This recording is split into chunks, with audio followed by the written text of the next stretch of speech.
විමුක්තියට දැන් ඝාතනයේ සැබෑ හේතුව පැහැදිලි. දරුවා කවිඳුගේ. කුෂාන් මේ අනියම් ප්‍රේමය ගැන දැනගත්තා නම් එතුලිව මරන්න හොඳම හේතුව තියෙන්නේ කුෂාන්ට.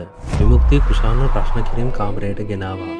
ඒත් කුෂාන් කිසිම ගාණක් නැතුව තමන්ගේ මිලාදික නීතිඥයෙ පිරිවරාගෙන hina වෙවි ඉන්නවා.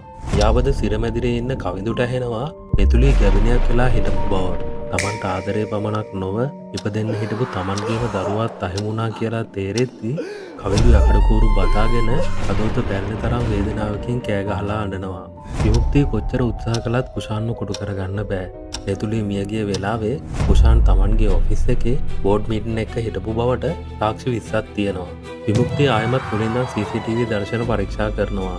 එතකොට ඔහු දකිනවා මහා වැස්සේ මූණ වහගෙන ඇපාර්ට්මන්ට් එකට යන කාන්තාවක්. ඇයි එලාගෙන යන කුටේ තියෙන්නේ කුෂාන්ගේ කම්පැනියේ ලාංඡනයයි. මේ මිනිමවුමට තවත් කාන්තාවක් සම්බන්ධයි.